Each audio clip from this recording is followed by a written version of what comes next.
Hi beautiful people, good morning. Welcome back to my channel. I appreciate each and every one of you out there that tunes in and watch my videos, guys. Thank you guys for the thumbs up and the likes. Yeah guys, I asked you all out there to comment whether you wanted story times or you just want me to continue my sit down and chat videos, and then probably chuck in vlogs here and there, and whatever else is going on. You guys didn't say whether you wanted a story time or not, so I'm just gonna sit down and carry on with my uplifting conversations. If you want like an actual story time, do leave a comment and I shall let you get a story time. Otherwise it's probably going to be sit down and chat for a while and vlogs. Oh, swallowed wrong. Vlogs coming up throughout the period until maybe I swap over to something else. But this is where my spirit is leading me to continue with my actual list of just sitting down having a conversation with you guys and just sharing things and stuff like that. My title today is All Things Are Possible with God, and also I'm going to incorporate the fact that a lesson can be a blessing. So all things are possible with God and a lesson can be a blessing. Also guys, if you're new here, welcome. My name is Rose. Beautiful Rose. Welcome to my channel. Yeah guys, so that's the topic today. All things are possible with God and a lesson can be a blessing. Because sometimes I think individuals look at lesson to be a bad thing. But I've learned in the past few years to realize and to acknowledge that a lesson can also be a blessing, you know, and really made that my focal point, that when I'm going through stuff, even though it's very uncomfortable at the time, just hoping and analyzing that it might not all be bad in the long run. So it helps in not taking things as hurtful, as painful as I'm feeling, for me personally. You guys out there can share your thoughts and on that, what I've just said. But yeah guys, yeah, my gosh, when have you lot when was the last time you see me rocking a wig? Because for some reason I was just not on it, because I refuse to buy wigs anymore. But yeah, the one little piece that I'm willing to wear, I got on raked it up, and my opinion on buying wigs, I might be buying some more and wearing them, you know what I mean, like in the future. So you know, I haven't completely written off that possibilities, but for the time being I was happy with wearing my own natural hair, however little it was, because you know my hair changes in a twinkling of an eye. I was growing something at one time, turning it into a mohawk, and in no time, because of the lack of facilities where I live in the like at the stylists and catering for my skin tone, stuff like that, it's a bit lacking. So I have to do it myself or go to London, which London is too far to maintain a good quality hair for me to be traveling back and forth. So I ended up cutting off the perm thing, and I was rocking the whole natural thing, going in the sea, stuff like that, you know. So I'll work with what I have at the moment, because that seems to be a cycle. Anyway guys, I'm going off track.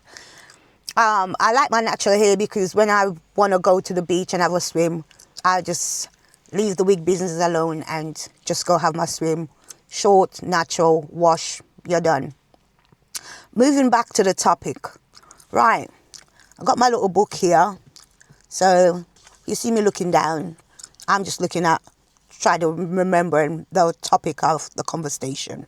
So all things are possible with God. I teach my youngest son that not too long ago. And I've dive into it greatly to help him to get a good understanding of what I mean. You know, I'm trying to say, with human beings, all things are not possible, but with God, all things are possible. All things, no matter how severe it may look, God can change it. God can intervene in any which direction, you know. So just having a discussion with him and helping him to understand what I mean by that. And yeah, so yeah, I've taught him that recently and discuss it in really good depth, for him to get the full understanding of what I mean, because I'm teaching him from a very young age. Always pray with all my children, but I have more conversation and deep conversation with Angela more about the meaning, because each time when you have different children, you ended up probably teaching the younger one more than you had the wisdom to teach the older ones, even though they do get their full share if they're willing to sit down and listen and taking what I try to even do that more with my daughter as well. Her last birthday, making sure that she had a new Bible. It's not the first Bible I've bought her. She had Bible over the years, but in her teens, on her 17th birthday, I made it my point of duty to get her another one so she can start reading it and refreshing herself, and to have her own relationship with God and understanding a lot more than what I understood. Because when I was growing up, you know, I just used to go to church and that was the done thing. Nobody really spoke to me as a child in depth why. And, you know, so that's why sometimes in life you tend to go along with whatever you see your family members doing. So whether that is good or bad, sometimes that can be a reflection of you, a part of who you become, unless you're prepared to realize and change in whatever way, depending on what you've learned. So I do try to, you know, living in the UK and growing up in the UK, there's advantages and disadvantages with different area. The advantages with living in the UK, they explain things to their children a lot more. You know, I would say Jamaica's getting a lot more modernized, but general speaking, persons will sit down and have a conversation with their child and tell them in depth why certain things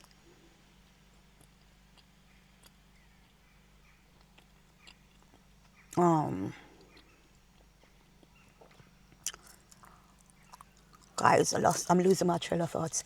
But yeah, they always give them the meaning behind certain things, or their understanding behind certain things. So in my respect with the Bible, what I tell them about the Bible, what I can tell them, and the reason behind why it's important to read the Bible. Because, you know, when things go left, whether some people want to admit it or not, they either turn to faith or they turn to other things. And so I'm trying to tell them that.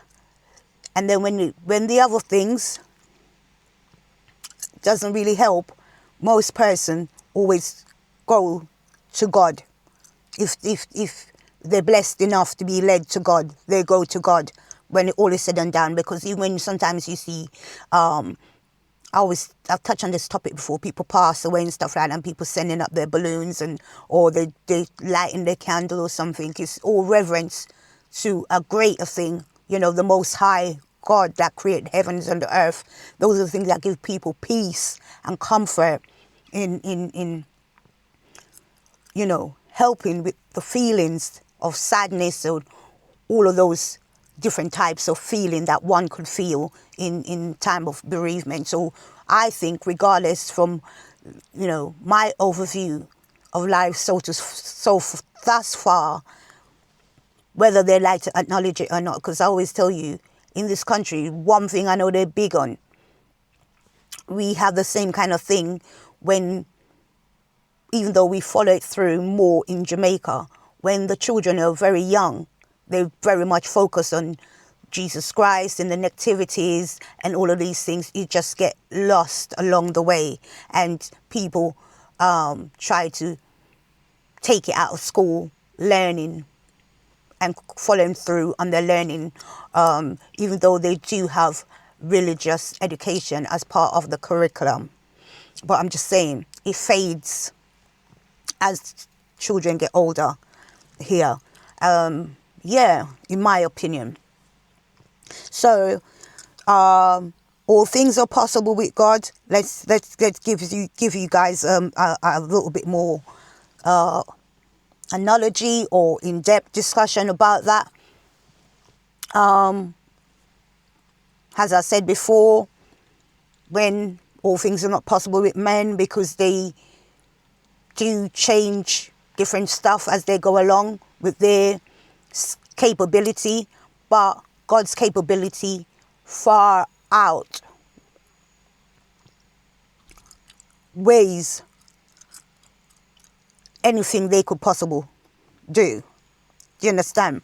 So, yeah, I was sharing with Angelo again about chickens and how we grew up, and in my mom's days and my days, how they used to lay chicken was a different form. You know, what we see with our eyes. I mean, we know that we're in a social media world, a technology world, and at the moment, and we see a lot more than what we would see when I was younger and even in my mom's time growing up.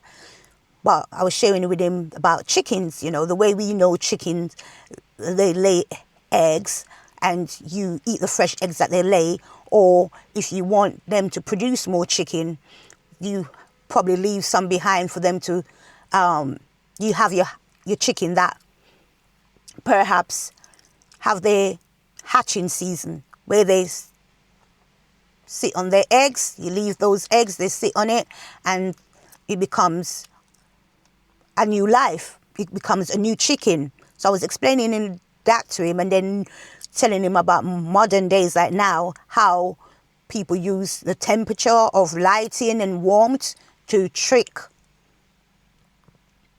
the eggs to become as chicken. Stuff like that, little stuff like that. You guys get what I mean? Stuff like that. Just sharing with him how things change over the course between his grandparents' life and my life now, pardon, his life, so to speak. So we have these little conversations from time to time. Even more so recently, trying to make more effort because it's summer holidays, and he has this whole bags of books, and I'm thinking to give some to probably family members that he's outgrown, that he used to get for gifts for his birthdays and stuff like that. And I was meant to give most of it to the school, his school, for the younger children that's coming up behind him, because that school has been a great school to him. So I wanted to, I keep missing the window at the end of the year to give the books in. I might just pop it up when they go back to school. But one of his things for this summer period is to read those books, because I feel like they haven't really been used to the full potential, and you get quite frustrated. It's like, oh, Mom, these books. I read all the books now, Mom. These books, and I said, just read them to leave that imprint in your mind, Angelo.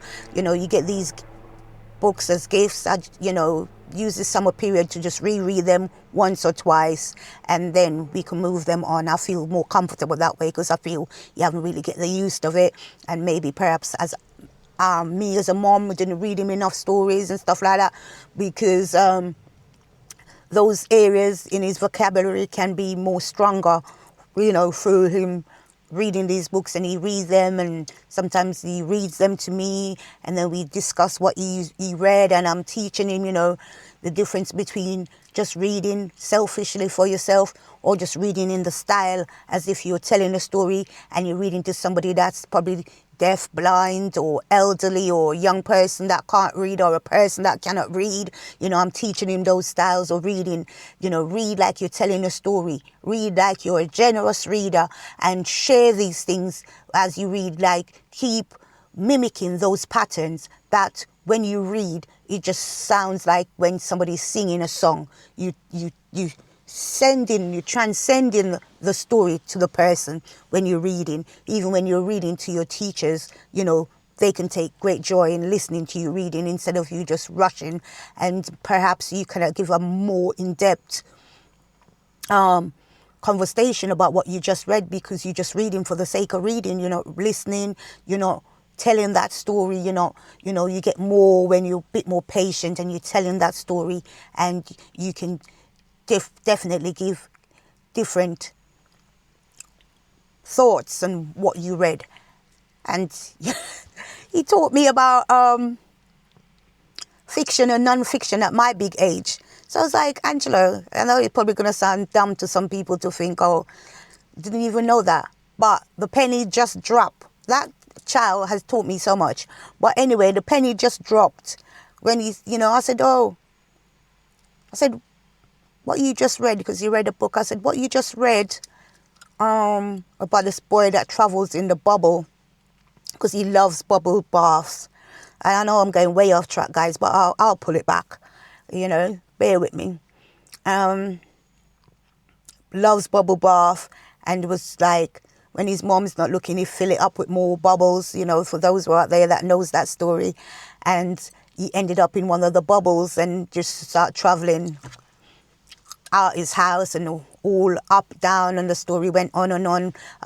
You see snows and all these places that he's traveled, and he remembered to pedal like his hamster, and he ended up back in his house, and his mom was there just in time for the bubble to pop to catch him.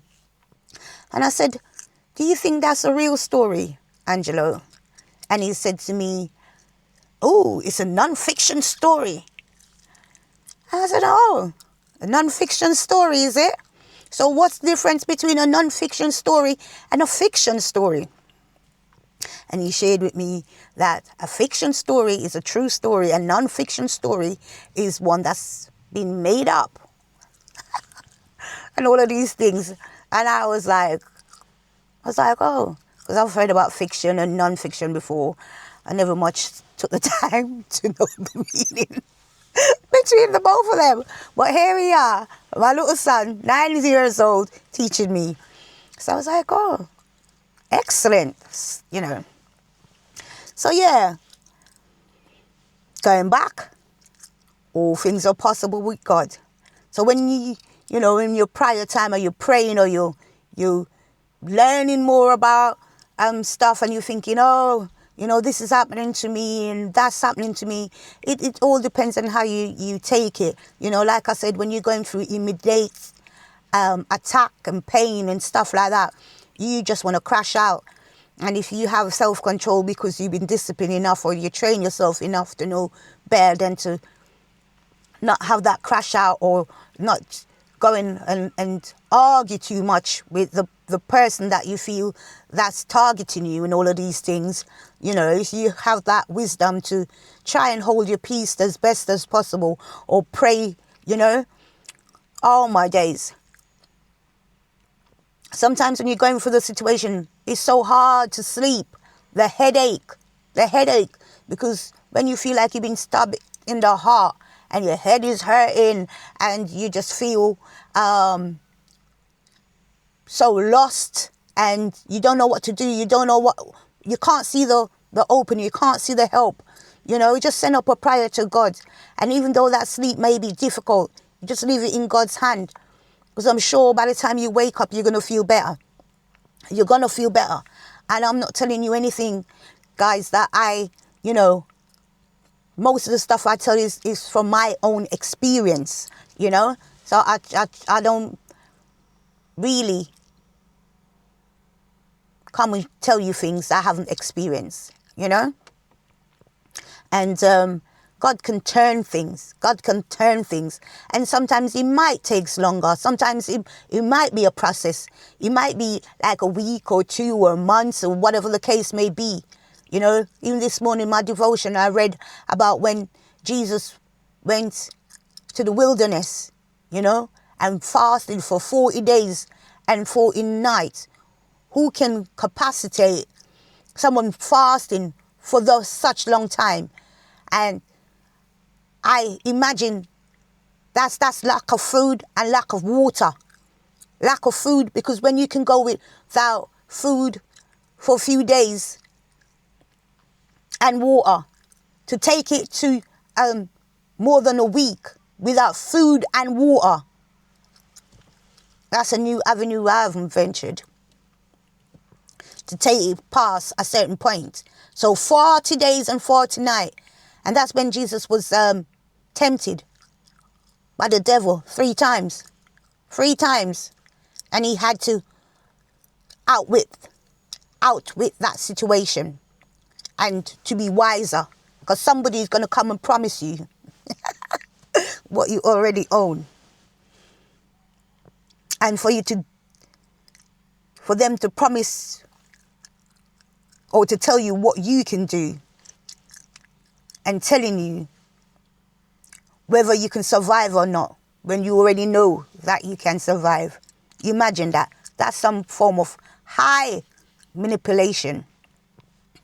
So all things are possible with God, because I'm sure any one of you out there will have a story that you can say, yes, Rose, you know, I can confirm this situation, that situation, that was very challenging for me. That was very difficult for me. That's why sometimes when you go through things, you know, you have to, if you go through life and you try one way and you see that way don't quite work out, you need to try a different way. Do you know what I mean? I'm always willing and open to try.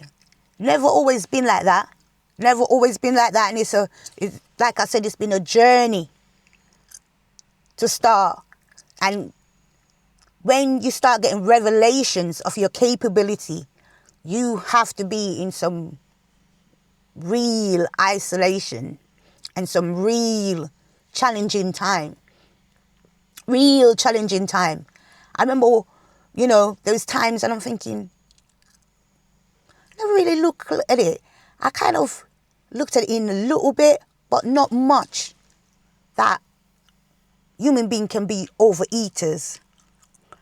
And it came in my spirit. And I have fast and stuff like that. But I'm thinking about when you're not fasting, you're just going through your regular day and eating. Because even yesterday I feel like, you know, Rose, you've overeaten today. You're overeating today. You're having biscuit. You're drinking how many juices? You're drinking water. You know, at one point, probably about after 6, 7, I had this great urge to eat some fried chicken. And I messaged my son and said, oh, on your way back, can you bring back some chicken as well? And, you know, he brought back some fresh chicken and I was only too happy to go and clean that chicken up and season it up. You know, clean it, wash it, season it up and fry it in no time. Like, season fry. And that chicken was good. I'm there busting up even the bones. And I said to myself, yeah, Rose, this is one of your overeating days. This is one of you've indulged today, haven't you? You've indulged today. And, yeah. And even to now, I still feel full. I still feel full. And all I've had is like a hot chocolate. And now it's like nearly lunchtime. And all I had since today is hot chocolate. And I still feel full. So going back to the point, I was analysing myself and thinking to myself, oh, let's try start eating less. Because throughout this life, Rose, you didn't really used to feel like that.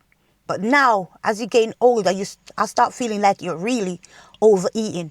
Or when I cook rice, oh my days, I did not know that I love rice so much until I start feeling the perils of having too much rice. Because when you're younger, you can eat so much more without even realizing. As I'm getting older, I'm realizing, my gosh, my stomach can't take any more. But I love rice. I just realized at my big age that I love rice so much because I can't have a small portion. I'll be going back to have a second plate.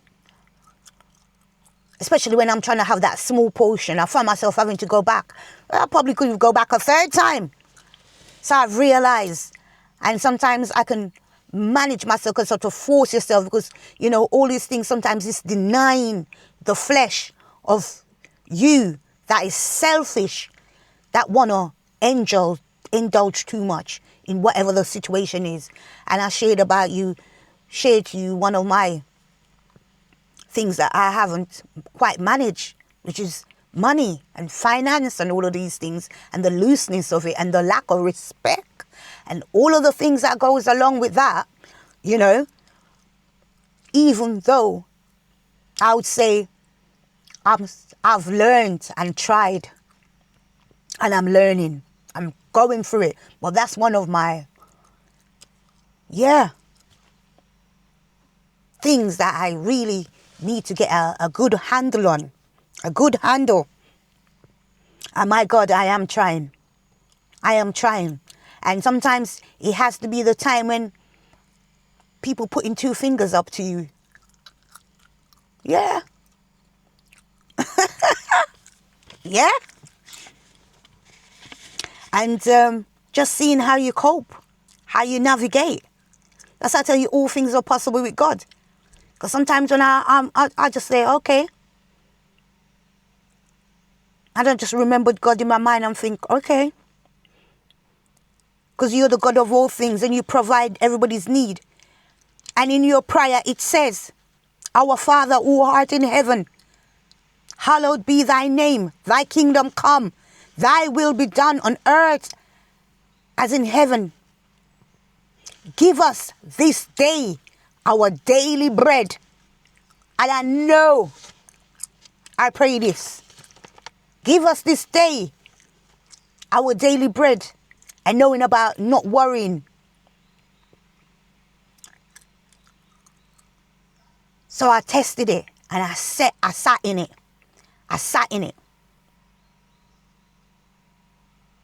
And I go along within my means. And I wouldn't even say it's the real challenge in that sense, in that frame, in that time frame, basically. I would say it wasn't even a real test. So I'm thinking, yeah, Rose, you fast. So you know you can go without some days without eating. So if you need to be on a fast while your children eat, this is what you shall do. And it's not fasting, because there's different type of fast. There's fasting when you're fasting for God to bless you. And there's fasting when you're probably going to have lack of food. And this is the fast. But a different type of fast. And you need to separate them. You can't say you're fasting because you ain't got food to eat. That's not a fast. You fast when you have food that you can go and eat. So there's different types. So don't get that confused, guys. Because when I'm talking and I'm chewing on my gum, I bit my tongue a little bit.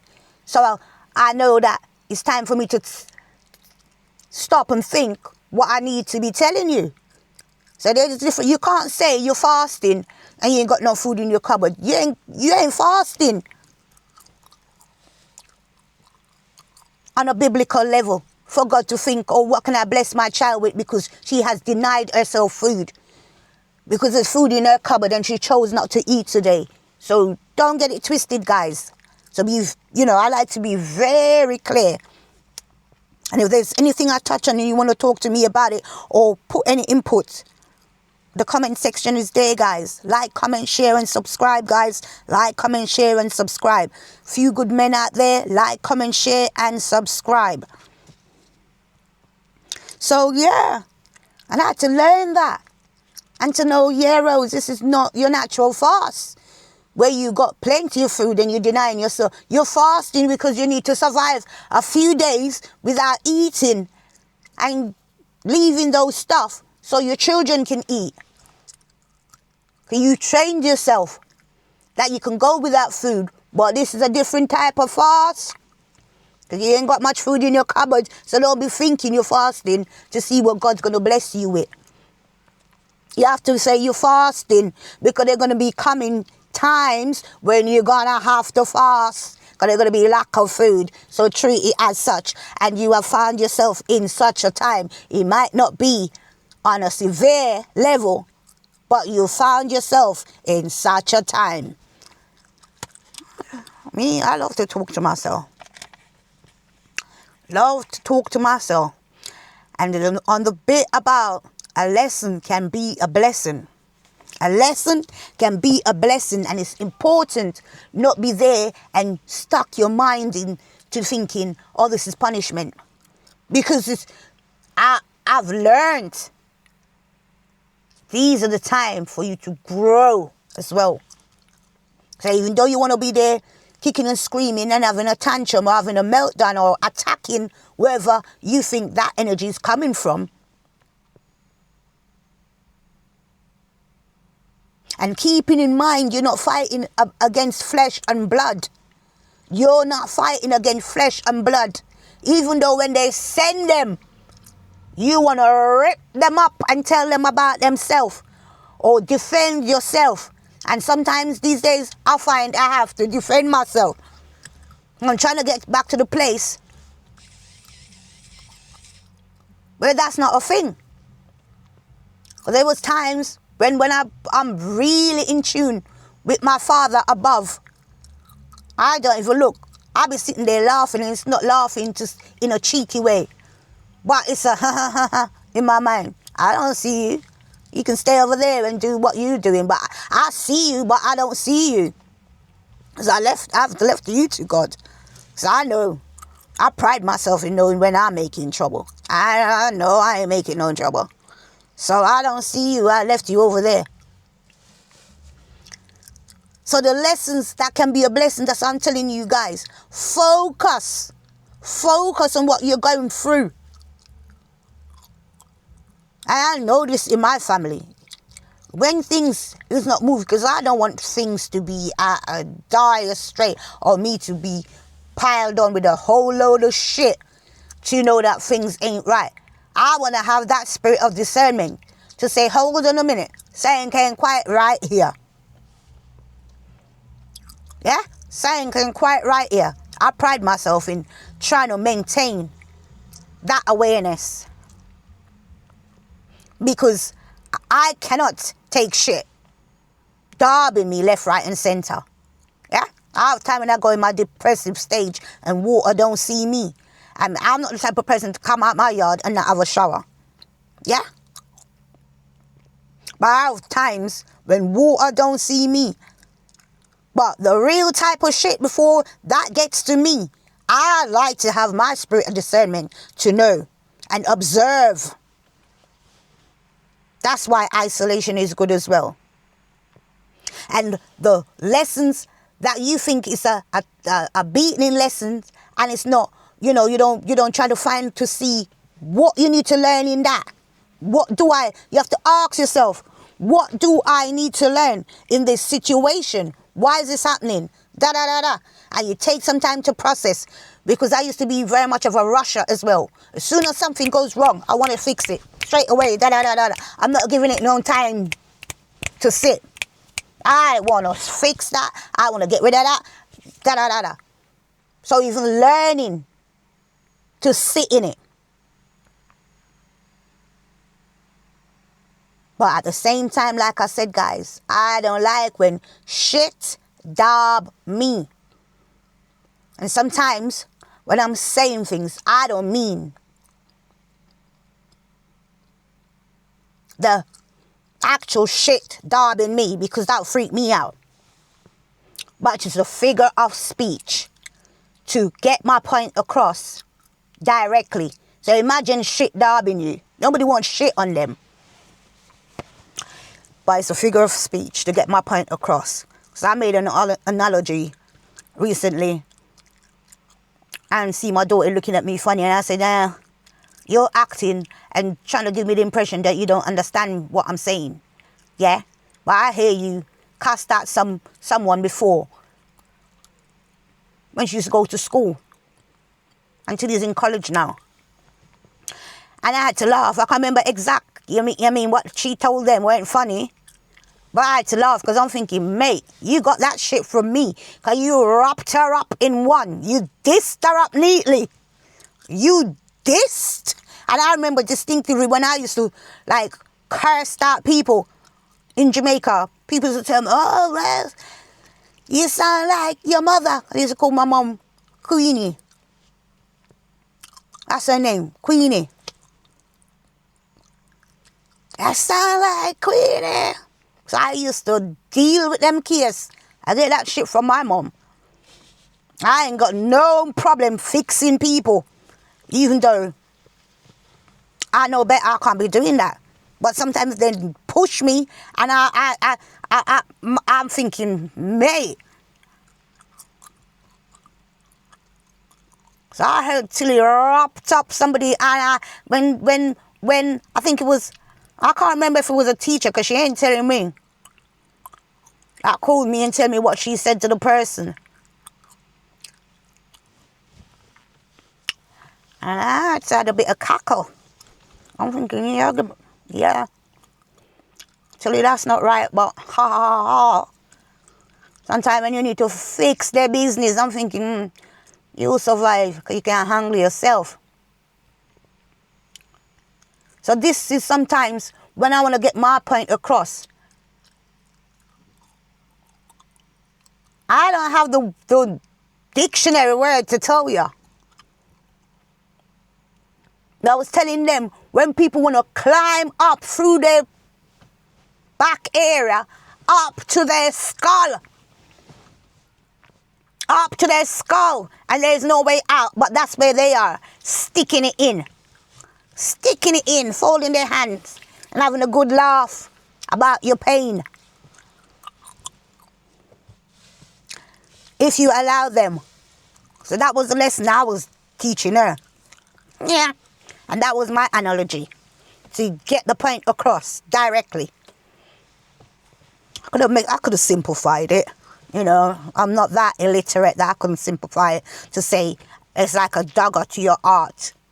Into your heart. But I wanted to hold me in a bit more. So I didn't think that would quite do the job. So I told her, when you climbed up your backside, all the way up to your skull. And if you're Jamaican, you know I didn't say backside. I said saying curls. So, sometimes the lesson is to prune you, to help you, to fix whatever's not going right, to fix the situation. I had a thought about it, and there's some, I downplay myself all the time. But I must admit, there's some things about me I don't downplay. I remember when I was going to school, I used to be very good at making sure I do my cross-references, look up in the dictionary. I was very good at that. A simple thing, but, I took my time to know about stuff like that. When things stick with me, however small, it sticks. So I do my due diligence on my cross-references to figure out whether things are aligned or not. Good at that.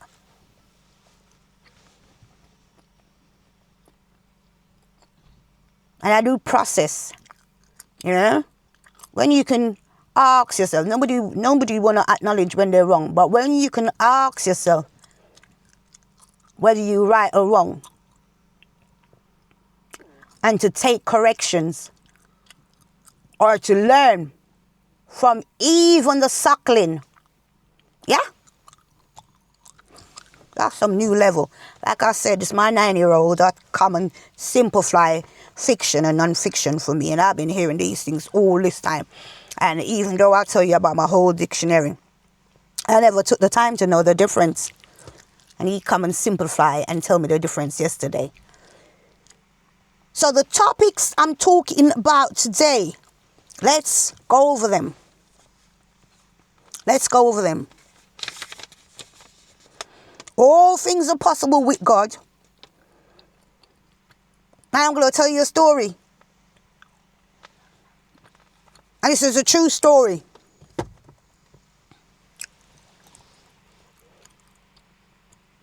There's so many different stories about through God, human beings prevail. Joseph and the Technicolor Dreamcoat. I shared that story on my channel before.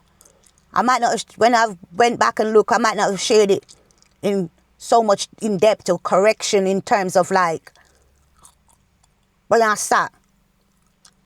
I remember when his dad gave him that coat and everybody was jealous of it. And how it aligned. Let's get, you know, let's use the British language. It aligned it with his journey through life. Yeah, that whole dreaming. And no matter what they tried to do to him to sabotage him, he ended up at his gold. Ended up where God wanted him to end up. And if you look at his journey, it wasn't an easy one. But he stayed through. He stayed through, which begs to ask the question, I don't remember in the Bible them sharing any time when Joseph really went off the rails because of all the pressures of the unfairness of the treatment and the things that people tried to do to him. I don't really remember, but I'm sure as a human being, myself, I can see the frustration and wondered if sometime he'd have let ripped. But sometimes I think maybe he neat styled them. Like when he put the cup in the brother's bag to test whether they had changed or not. Anyway, so that was Joseph. You have Samson and Delilah. Even though he fought for the woman, in the end he did prevail. When his hair grew back a bit and he pushed down the building and crushed everybody, including himself. That was still a victory. And victory belongs to Jesus. Okay? Let the church say amen. Okay? Okay. I remember Shadrach, Meshach, and Abednego when they put, that's one of my mom's favorite story. They pushed them in the fiery furnace. And even the guards that pushed them in got burnt to a crisp and died. But they were in there. And then they said there was a fourth man, which was Jesus, protecting them from that fire furnace. There's a long list. I could go on. David and Goliath. Job. Yeah? Even though he was one that they made it out in the Bible very clearly, because he didn't want to do what God wanted him to do. He didn't want to do it. When God sent him left, he went right. And so on, until he still had to go back in alignment and follow the will of God and to do what God wanted him to do. Because at one point, when God made the storm so heavy that everybody looked like their life was going to be taken away from them. I said, who is making this happening to us? When somebody, a wise man, I would say, ask the question. Because he knows his heart is clean and he's wondering, who gonna make trouble now that God's wrath is upon them? And in the end, they found out.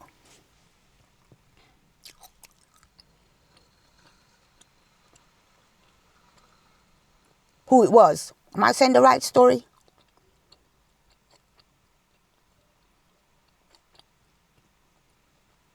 Whoever out there know, correct me. But that man that got chucked over in the sea into the whale. Yeah? His name isn't coming to me at the moment. But my scholars out there know who I am. Jonah. Jonah.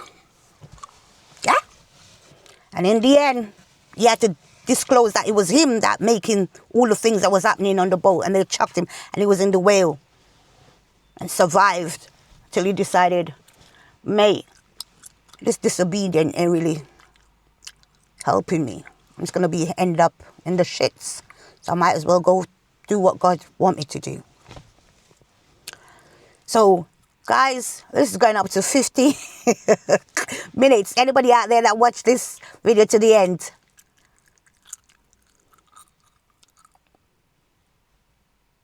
Give it up to you. Say something that make me know that you got to the end. Whether you want to put all things are possible with God, or you want to put a lesson can be a blessing. Let me know you went to the end of this video. So in wrapping all of this up, even though you might not go through an easy life and you go through some challenging times, hang on in there and stay through. And stay in the knowing that all things are possible with God. Stay in that knowing. And if you're looking and you're praying, even if it's the Lord's Prayer, yeah? Which is our Father who art in heaven. Hallowed be thy name, thy kingdom come.